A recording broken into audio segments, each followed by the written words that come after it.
Wacana Salatiga dan doktoral pada manajemen kependidikan Universitas Negeri Semarang.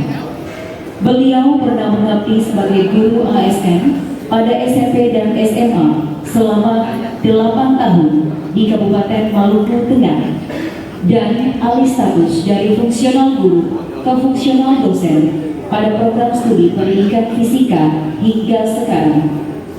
Beliau juga mengajar pada program studi S1 Administrasi Pendidikan FKIP Unpati, Prodi S2 Manajemen Pendidikan Unpati. Beliau berkecimpung pada berbagai program untuk mendukung Tridharma di perguruan tinggi Universitas Patibura dan mengabdi pada berbagai kabupaten kota di Provinsi Maluku.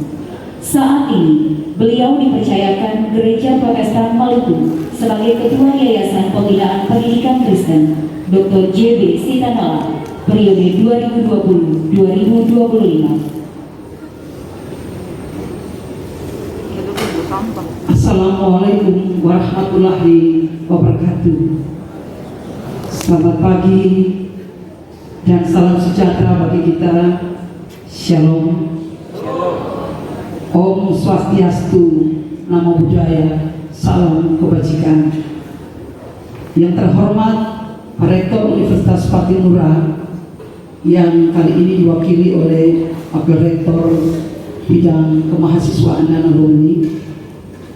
Yang kami hormati para Wakil Rektor,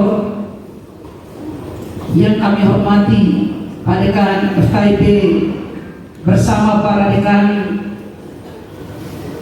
ketua-ketua lembaga dalam lingkup Universitas Patibura, yang kami hormati Ketua Senat dan anggota Senat FKIP Unpati, yang kami hormati para guru besar di lingkungan FKIP Unpati, yang kami hormati Ketua IKAPATI beserta Bapak Ibu Dewan Pengurus, yang kami hormati Ketua Ikatan Alumni FKIP beserta Bapak Ibu Dewan Pengurus, yang kami hormati ketua-ketua jurusan, sekretaris jurusan, ketua-ketua program studi dalam lingkup FKIP Unpati, yang kami hormati para dosen, para kabak, para kasubag dan tenaga kependidikan dalam lingkup FKIP Universitas Patibura, dan yang sangat kami banggakan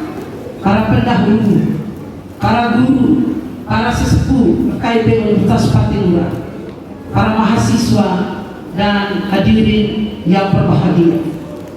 Kita patut bersyukur karena atas limpahan rahmat dan anugerah Tuhan saja hari ini FKIP merayakan Dies Natalis ke-61. Bapak Ibu hadirin yang saya hormati, dengan memperhatikan tema Dies ke-61 FKIP Unpati, maka saya memberi gaunnya pada judul orasi ilmiah saya, yakni Era Disrupsi menuju Era 5.0, telah perspektif, tantangan dan strategi perguruan tinggi menghadapi disrupsi. Judul orasi ini didasari oleh ketertarikan saya pada bacaan tentang wacana kritis yang dialamatkan kepada perguruan tinggi yang ditulis oleh para ahli seperti Terry Eggleton dan Kevin Gary tahun 2015. Para ahli tersebut memotret eksistensi perguruan tinggi konvensional dan dianalogi sebagai incumbent yang akan dikalahkan oleh sistem perguruan tinggi online sebagai attacker, sehingga muncullah istilah the slow death university. Perguruan tinggi akan mati secara perlahan.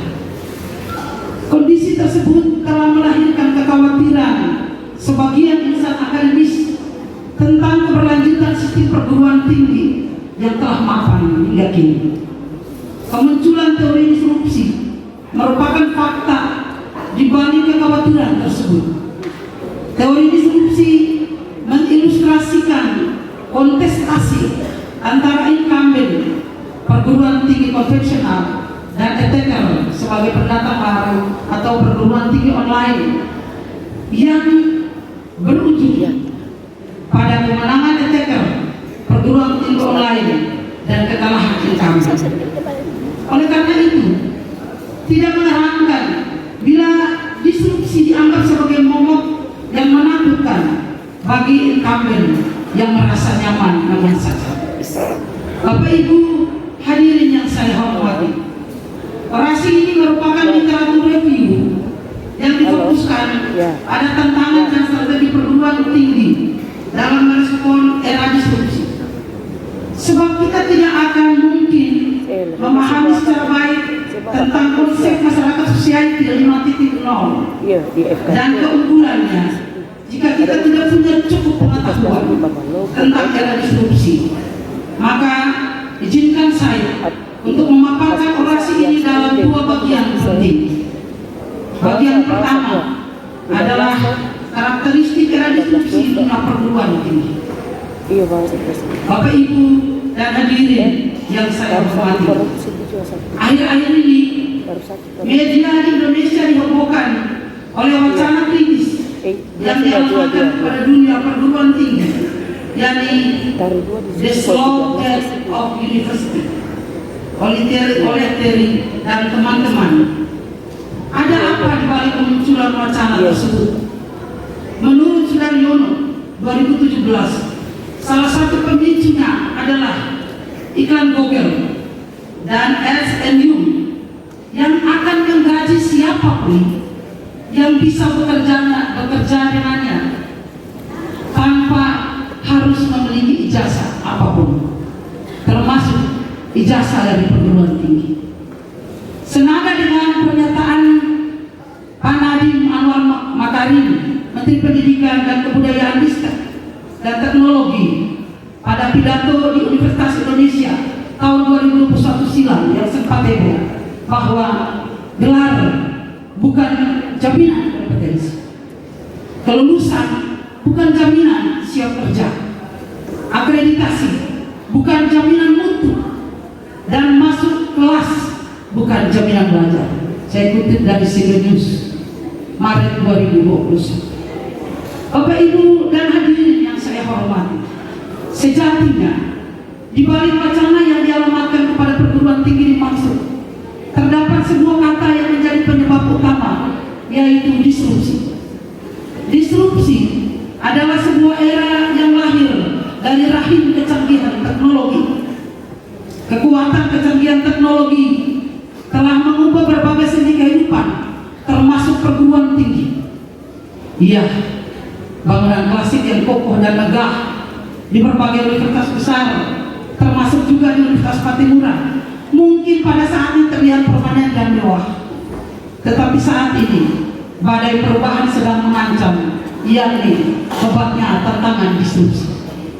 Bapak Ibu dan hadirin yang saya hormati, secara sederhana karakteristik era disrupsi pada dunia perguruan tinggi yang saya telah dari dua buah kata yang konfrontatif, antara lain incumbent dianalogikan dengan perguruan tinggi konvensional versus pendatang baru, dan dianalogikan dengan new entrance, dan sudah pasti akan melahirkan dua kelompok, yaitu the winner dan the loser.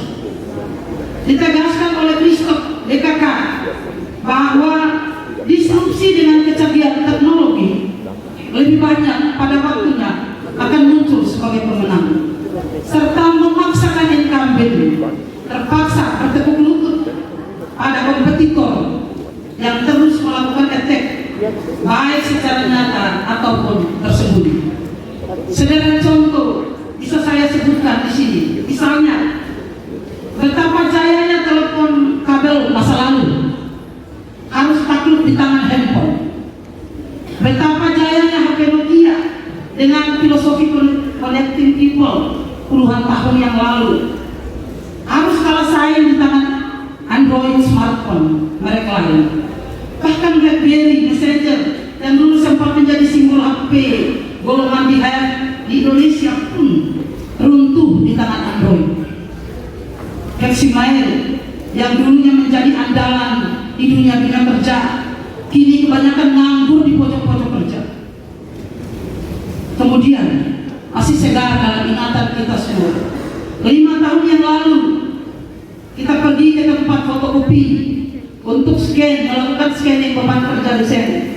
Ini cukup dengan scan di rumah melalui aplikasi scanner di HP yang sudah dilengkapi dengan format baik PDF maupun picture. Selesai pekerjaan.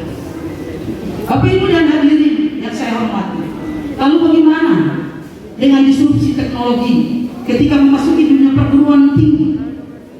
Apakah sistem yang ada di perguruan tinggi kita akan terdisrupsi dan mengalami nasib yang sama dengan sejumlah raksasa elektronik masa lalu yang saya sebutkan tadi? Akankah tesis dari TERI tentang the slow death of university akan terbukti jika dunia perguruan tinggi dianggap sebagai incumbent atau the exciting player, dan kecanggihan teknologi dengan berbagai inovasinya saat ini sebagai attacker?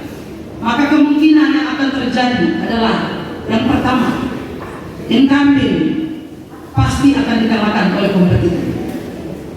Yang kedua, dengan modal kemapanan sehingga tidak mengetahui perguruan tinggi sedang diancam oleh kompetitor atau pendatang baru yang membunuh secara perlahan, killing softly, dan berujung pada kematian yang perlahan atau slow death. Di sini bisa saja tesis ini akan terbukti. Yang ketiga, incumbent yang sudah mengetahui disrupsi, lalu sebelum didisrupsi ia lebih dahulu mendisrupsi diri, maka incumbent harus berdamai serta beradaptasi dengan disrupsi dengan melakukan pemetaan mana yang perlu dipertahankan serta mana yang perlu diinovasi sehingga the exciting player tetap sustainable. Jika bagian kita ini bagian ketiga ini adalah pilihan kita, maka disrupsi bukanlah disrupsi bukanlah intimidasi, tetapi motivasi, inspirasi untuk menjadi lebih baik pada perguruan tinggi. Bapak Ibu hadirin yang saya hormati, dengan memasuki era disrupsi di dunia perguruan tinggi, apakah perguruan tinggi konvensional akan mati secara perlahan? Ada 4 hal yang perlu kita cermati bersama sebagai tantangan sekaligus ancaman bagi sistem perguruan tinggi kita. Yang pertama, sistem perguruan tinggi dengan ciri indoor, bangunan yang megah, dosen sebagai salah satu penentu utama dalam proses pembelajaran, kurikulum yang ditentukan oleh perguruan tinggi dan sebagainya, akan berhadapan dengan attacker, yaitu sistem institusi online seperti masif open online course atau MOOC yang kita kenal. Kehadiran MOOC ini akan menjadi attacker bagi institusi perguruan tinggi yang selama ini dijadikan oleh face to face, belajar dalam kelas dengan gedung yang megah, kurikulum yang ditentukan oleh perguruan tinggi, ditentukan oleh polisi ethical atau supplier, dan bukan customer, dengan jadwal yang begitu padat serta didominasi oleh teacher central. Yang kedua, ketika muncul aneka search engine semisal Google, YouTube yang dapat memberikan jawaban variatif dengan berbagai perspektif serta lebih cepat terhadap semua hal yang akan dicari mahasiswa, masih relevankah peran dosen? Bukankah dosen biasanya hanya memiliki kepakaran dalam satu bidang tertentu saja, sementara Google, YouTube mampu memberikan jawaban yang lebih cepat, lebih baik, lebih mendalam dengan pendekatan multidisipliner dan multiperspektif. Ketiga, ketika muncul perusahaan-perusahaan tertentu di luar negeri seperti Google yang merekrut karyawan bukan berdasarkan pada jenjang pendidikan dan bukan pada jurusan yang diambil pada perguruan Masih relevankah peran perguruan tinggi yang selama ini dikenal memiliki hak untuk mengeluarkan ijazah? Yang keempat, dalam teori generasi, usia mahasiswa perguruan tinggi kita didominasi oleh generasi Y, generasi milenial, dan generasi yang sedang ada di semester awal adalah generasi Z, serta ditunggu oleh generasi Alpha dengan ciri no day without net, internet or internet. Sementara kita dosen masih didominasi oleh generasi X. Mampukah perbedaan generasi tersebut menyatu dalam sistem pembelajaran sehingga menemukan kepaduan yang sesuai dengan kebutuhan mahasiswa? Bagian kedua, dalam merespon disrupsi di perguruan tinggi diperlukan 4 strategi yang saya tabari dalam orasi ini. Strategi pertama adalah digitalisasi manajemen pendidikan. Dalam konteks perguruan tinggi, digitalisasi ini sangat diperlukan, mengingat mahasiswa yang menjadi konsumen internal perguruan tinggi adalah internet connected. Wajib bagi lembaga pendidikan tinggi untuk melakukan manajemen digitalisasi. Manajemen digitalisasi dimaksud hendaknya dilakukan berdasarkan mapping fungsi manajemen yang tepat guna. Karena digitalisasi manajemen akan menjamin titik temu model pembelajaran lintas generasi, di mana generasi X, Y, Z, dan generasi Alpha bisa bertemu. Untuk mewujudkannya, FKIP Upati yang unggul di era 5.0 seyogyanya mengedepankan digitalisasi manajemen. Contohnya, FKIP harus meningkatkan penggunaan visitor manajemen sistem yang tentunya menghadirkan manfaat seperti meningkatkan kenyamanan kerja di lingkungan kerja, membangun kepercayaan dan ketergantungan yang mutual antara dosen dan mahasiswa, kontrol lingkungan kerja yang jauh lebih efisien karena setiap orang yang ada di FKIP akan terdeteksi melalui sistem pendaftaran pengunjung. FKIP kita sudah menggunakannya di beberapa waktu lalu di ruang-ruang pimpinan kita, jurusan program studi di dekanat kita telah menggunakan. Namun karena pandemi COVID-19 nyaris pupus, tingkatkanlah manajemen digitalisasi. Strategi kedua adalah inisiasi pengembangan startup di perguruan tinggi. Salah satu inovasi untuk digitalisasi sistem perguruan tinggi adalah dengan mengembangkan startup di perguruan tinggi. Istilah startup ini masih belum terlalu ramah di telinga insan akademisi. Harus diakui bahwa startup adalah perintis berbasis teknologi, khususnya internet di bidang pendidikan, yang akan mempermudah proses pelayanan pendidikan. Misalnya, startup yang fokus pada konten edukasi seperti video, Viper, dan Serius, dan seterusnya, yang selama ini dilanggar oleh ribuan anak dalam pembelajaran menghadapi pandemi. Sudah saatnya FKIP Empati memikirkan dan serius dengan menghadirkan pentingnya startup dalam membekap proses pembelajaran di era ini. Mengapa tidak? Tahun 2021 lalu Kemendikbudristek telah melatih dosen-dosen yang akan menampung mata kuliah startup digital. Sekjen dalam paparan tentang adopsi era digital di bidang pendidikan pada tahun 2021 silam menegaskan bahwa startup digital harus menjadi mata kuliah pilihan.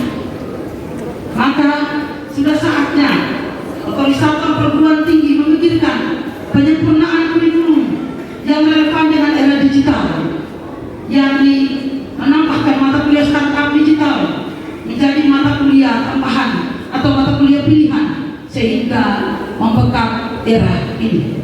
Yang ketiga, tingkatkan peran dosen yang bukan saja sebagai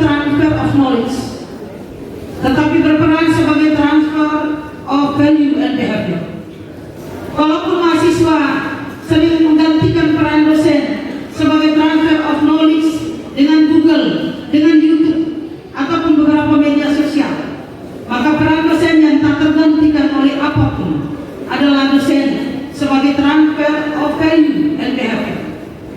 Dosen perlu berkreasi dalam banyak hal, di mana mesin teknologi tidak bisa melakukan. Itulah soft skill dosen dan eksistensi yang tak tergantikan yang saya maksudkan pada orasi. Kita bersyukur sampai pada usia ke-61 tahun ini, dosen FKIP Unpati masih terus unggul dan tetap unggul dengan memerankan peran dan eksistensi. Strategi keempat adalah terapkan blended learning atau hybrid learning. Blended learning yang merupakan suatu metode pembelajaran yang mengkombinasikan metode pembelajaran tatap muka dengan online. Strategi ini dipandang ampuh untuk menyatukan lintas generasi kita.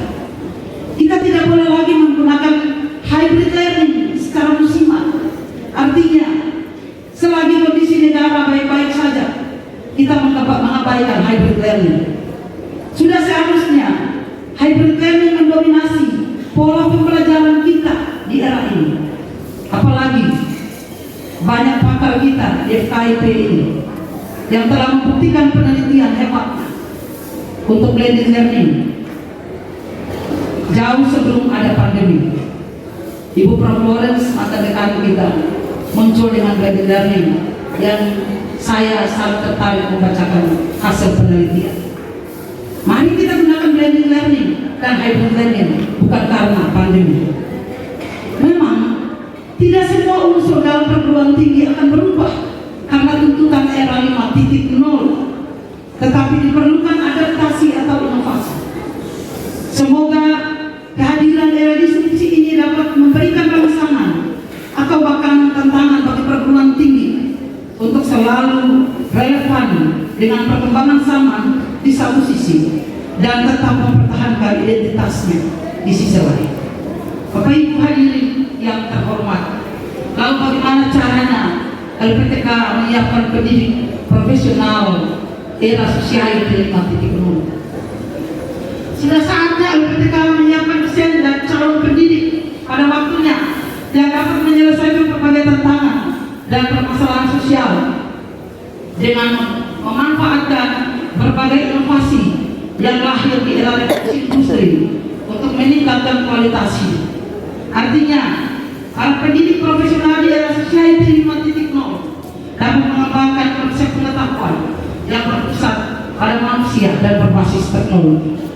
Sudah saatnya LPTK kita, garda ilmiah tercinta kita, Fakultas Keguruan dan Ilmu Pendidikan Universitas Patimura tercinta, terus-menerus mengupdate perkembangan teknologi, memikirkan bagaimana cara dan strategi yang harus dipersiapkan agar sumber daya manusia di FKIP Unpati dapat bersinergi dan unggul serta berdaya saing tinggi di era 5.0.